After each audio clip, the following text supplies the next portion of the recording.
Falando da prisão privada, que eles... é uma empresa de capital aberto. Ah, sim, exato.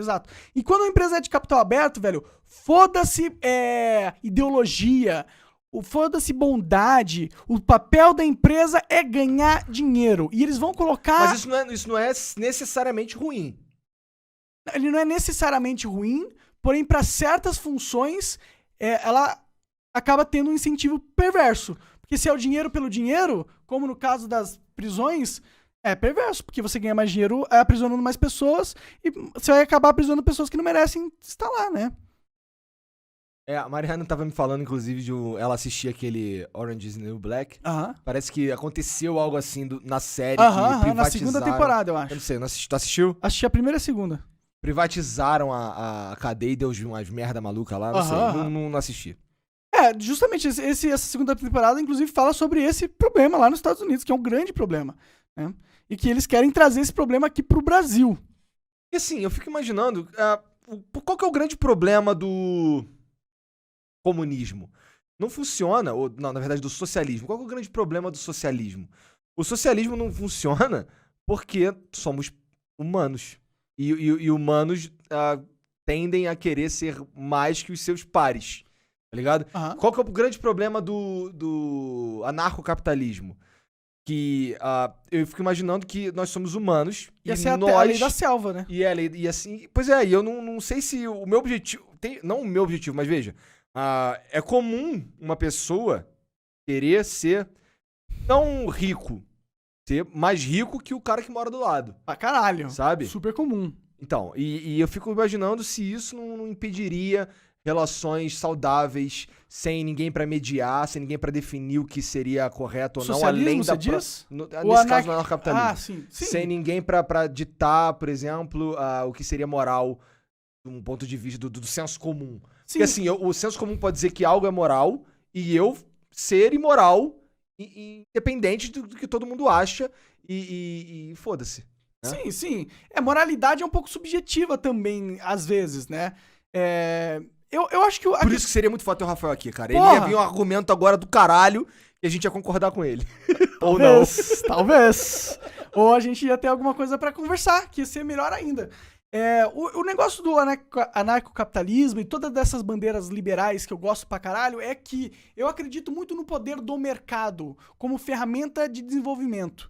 Entendeu? O mercado, quando ele é livre, quando há uma competição entre os pares, quando há uma competição entre os preços, quando há uma competição entre os serviços, eu acredito que o melhor tende a subir, né? Porém, existe uma questão que você tem que ter as regras para esse mercado funcionar bonitinho. Porque senão existem pessoas que vão começar a exploitar certas alavancas do mercado, dependendo da quantidade de poder que eles acumularam, que vai tornar o mercado talvez injusto e, portanto, menos eficiente. Por isso que tem a função do governo aí necessária. Porque o governo é pra dar uma freada nessa porra. Ele é só pra garantir, ó. Pra não ficar predatório. Exato. Mano, porra, os caras falam, tem que privatizar a polícia. Mas aí, mano, quem que vai prender o cara que paga o salário de todos os policiais? Quem que vai prender esse cara? Esse cara teria que necessariamente ser moral. E acima de qualquer suspeita sempre. O que não acontece nunca. E se a gente tivesse várias polícias privadas pra defender aí o ia ter meu? Guerra. Eu imagino que ia ser Mad Max. Porra! Né? Aí o cara fala, a gente tá aqui na minha área. Não, eu tô na minha área. O meu patrão falou que isso aqui é a minha área. Isso aqui é a guerra da carne. Nossa, cara, sério, eu não consigo enxergar o argumento que fala o Estado é inútil, a gente não precisa ter alguém mediando as paradas.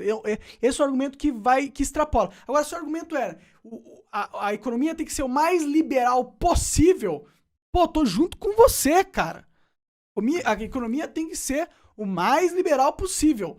Mas tem que ter... Todo extremo é perigoso. Pra caralho. Todo extremo é perigoso. Assim, qualquer um, em qualquer âmbito, falando sobre qualquer coisa. Religioso, ideológico, qualquer extremo é perigosíssimo, sabe? Sim. Então, assim, eu fico imaginando que, por exemplo, o anarcocapitalismo como uma ideia pura, ele é o extremo do que seria anarcocapitalismo, certo? Então, assim, não é possível que tudo nele tá certo. Não tem como, né? Sabe? Porque ele é extremo puxado pra cá e o que tá no meio.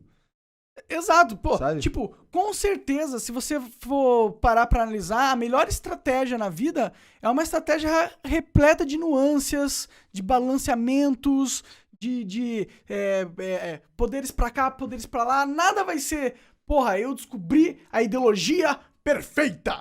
Por isso que eu imagino que, assim, tem um lance que, por exemplo, sociedades muito antigas, como a japonesa, como os chineses, sabe? Sociedades que são antiquíssimas, que existem, que já estão aí, né? Tem uma história, Tem né? uma história que Caralho. tem gerações, enfim, muitas, e nossa, geração pra caralho de gente pensando, sabe? E evoluindo. Cara, e todas essas sociedades que desenvolveram, especialmente as que desenvolveram algum tipo de religiosidade, espiritualidade, não sei o que, eles sempre pregam o balanço, né? Então, cara, não deve ser à toa. Não. Não deve ser à toa. Extremos não são bons. Você Sabe? tem aí, inclusive, um símbolo muito O importante, Yin Yang. que é o Yin e Yang. É. Que é o Yin e Yang. E nesse símbolo, o que fala nele? Que você tem que viver na borda entre o caos e a ordem. E o Yin e Yang é um símbolo que simboliza o caos e a ordem. Né? Sendo o preto o caos e o branco a ordem. Você tem um pouco de ordem no caos e um pouco de caos na ordem. E exatamente. E o seu trabalho como ser humano é encontrar o caminho no meio disso tudo. Seguir esse caminho, assim, com um pé na ordem e um pé no caos. Caraca, ó. Isso, inclusive, ó, quem falou foi Jordan Peterson, ok? Psicólogo fodíssimo, que eu conheci através de podcasts como esse, e que me ajudou bastante em filosofia de vida, pra eu começar Cara, a entender... o Jordan, ele é um cara que você consegue ouvi-lo falar por horas. Por horas. Né? Horas. É um cara que parece que ele é um tesouro repleto de informações valiosas, tá ligado? Toda vez ele fala uma parada e fala, caralho, nunca tinha pensado dessa forma.